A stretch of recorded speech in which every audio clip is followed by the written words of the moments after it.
Magandang araw po sa lahat. Welcome Buhay Amerika with Ate D. At ngayong araw na po ito ay pasensya naman po sa suot ko, no? Kasi po nagre-ready na po ako maligo. Ayan po ang suot ko nung natulog ako. Siyempre hindi pa ako nagbibihis. Kasi maliligo lang din ako na magre-ready na. Kasi ngayong araw na po ito ay ito po yung last day ko dito sa bahay ko. Kasi uuwi muna ako sa Amerika para po magtrabaho muna saglit para mayroon akong pambili ng mga gamit ko dito sa bahay. Kasi naubos na naman po ang aking savings dahil po dito sa pagpapaayos po ng bahay na ito. Maraming salamat nga po. Papasalamat po ako sa Panginoon na natapos na din po ang pagre-renovate ng bahay. Naku, mahirap din po pala pag yung renovation lang. Akala mo lang okay kasi may nakatayo na bahay o may nakatayo na building. Pero mas mahirap po pala kasi ang dami, makuti po.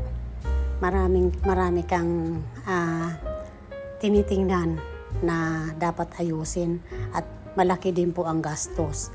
Kaya po halos naubos po yung aking dala-dala na pera at nakapag transfer pa po ako ng pera pa para matapos lang po ang lahat. At alam niyo po, sa Pilipinas napakamahal po ng labor, napakamahal ng materyales, lahat po ay mahal. Kumbaga, wala talagang hindi mahal. para bang mahal mo na kasing mahal pa ng mga minamahal mo sa buhay. Ay nako, itawa ko na lang po talaga naman. Kasi naman po kapag mukha pong isiseryoso natin, ay nako, sasakit lang yung dibdib mo na kung iisipin mo ba ang gastos na napakalaki at ito ang resulta. Pero alam niyo po, nakakatuwa din, natuwa din ako dito sa resulta ng pag-renovate ng bahay. Kasi talaga namang nakita niyo, ipapakita ko po dito sa inyo yung luma, no? Yung noon, bago ang renovation, ito po ay, na-renovate na at ayos na. Dito, ayan po, tingnan nyo po dito. Ito po yung unang mukha ng bahay. Di po ba? Parang giba-giba talaga siya or gabok-gabok ba kung sa salita pa namin. Di po ba? Walang bakod. Tapos syempre, yung marami pong mga aayusin talaga. So, dito, ito ngayon ang ipapakita ko sa inyo ay naayos na lahat. Ayan, may bakod na siya. At sa nakita niyo po, ito po yung view. Ang makikita niyo sa kalsada na siya. Ayan di po ba maganda na siya? Ayan, may gate na. Ayan, may gate na siya, may bakod na. Kahit hindi kagandahan ang bakod, pero at least kumbaga masabi ko na safety na. Yan, ito yung kalsada na to ay papunta po yan ng highway. Ayan, ang kalsada po ay hindi konkreto. Kumbaga is dirt road. Kung sa in English pa, dirt road. Ano nga ba yung tawag sa atin sa Ilonggo or sa Tagalog? Ayan, mag-comment kayo dyan. Kung ano naman ang tawag niyan sa atin sa Tagalog, yung pa siya, dirt road pa. Ayan. So, ito po yung hagdanan. Ayan. Nakita niyo po noon, sa mga unang video ko, ang hagdanan ay hindi ganito ganda. Siya. Pero, pinaganda na po namin. At dito, iikot ko po kayo dito. Ayan, nagpagawa po ako ng sampayan na parang lang siya, hangiran ba?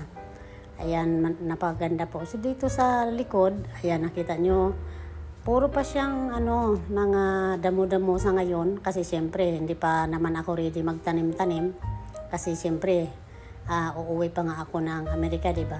So dito po ay alam niyo naman sa probinsya walang basurahan, no?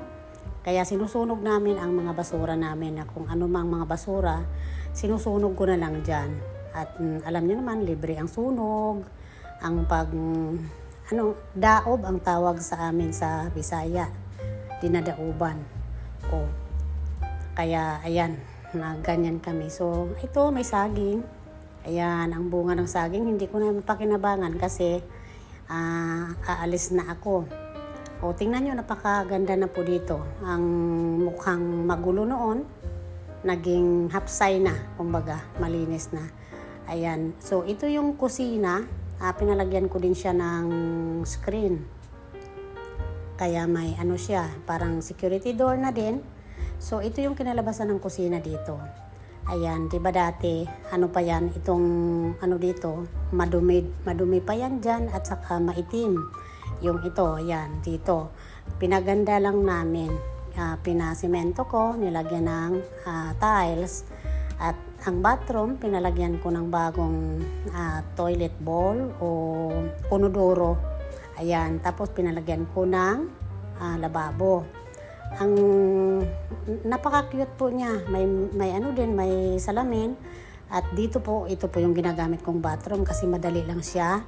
Hindi mo na kailangan na na maglinis-linis ka pa diyan ng pagbuhos mo. Diretso ka ng malinis na siya. At ito, kung naalala nyo sa mga previous video ko, na ito po yung konkretong yung mga sinaunang lababo ba. Yan, tinibag ko. Ako mismo ang nagtibag ng mga lababo na yon. Pinalitan po natin ng aluminum ang tawag dyan. Kaya nagiging maganda na rin. So dito tayo sa sala, living room, dining na din. At saka may konting counter din dito. Ayan. So sa mga naunang video ko po, kung napanood nyo, ito rin po ay konkreto din yan. Semento ba, kumbaga, na lababo. Talagang tinibag ko din po yan at pinalitan ng aluminum. At itong counter ay, kung napapansin nyo, maganda na siya. Medyo makalat lang kasi may mga gamit ako dyan. Pinalitan din namin yan ng tawag doon yung tiles. Tapos pinaganda ko yung mga cabinet na yan. O tingnan nyo, maganda na siya, di ba? Pinalitan ko ng sirado ang cabinet. At ang pintura ng bahay iba na kaysa dati. So napakaganda. Kung baka nagtaka kayo, mayroon diyang mga luggage o mga maleta at mga gamit-gamit ko. Iyan po ay maleta ko na kasi nagre-ready na po akong pabalik na sa Amerika. Dito, ayan, may banig ako dyan. Walang gamit po itong bahay. Kaya ang banig, minsan dyan ako natutulog. Kumakain. Umuupo ako dyan ako kumakain. At napakaganda ng dyan. Malamig po kapag nandyan ka. So, ito yung parang master bedroom na sa nakita nyo maayos na siya. At ito ang pangalawang guest room, kumbaga, pangalawang kwarto. Maliliit po ang mga kwarto ng yung dalawang kwarto na parang guest room, maliliit. At dito, itong kwarto na ito ay, dito ako nag-stay ng isang buwan. Mula nung nayari na ang ng bahay, pag-ayos, dito na ako tumira. Tapos, ayan, nagpagawa ako ng maliit din na cabinet. Ayan. Tapos, syempre, maliit na lamesa para sa gabi. At may ilaw na din. Nilagyan ko ng kurtina at may air condition. Itinayo ko lang ang bed ko, ang kama. Itinayo ko na para kasi syempre wala namang hihiga dyan dahil nga aalis naman na ako. Kaya, pinatayo ko na siya. Ganyan. Iniano lang sa tabi. Kaya, ayan. So, ayan po yung mga kaganapan sa loob ng bahay ngayon. Sa nakita nyo, dito naman ito yung main door. Ang main door ay mayroon din siyang screen. ano siya, mayroon din siyang parang security door na din. At sa nakita nyo na maganda na ang ports natin. Ayan, parang balkonahe. So, ayan. Diba, maganda na rin ang hagdanan. Parang pinalakihan ko lang siya ng konti. Dinagdagan lang ng ilang inches yata ang bawat steps para kumbaga hindi ka na matatakot pag tumingin ka sa ibabaw. Kasi dati para akong mahuhulog. At ngayon, maganda na siya.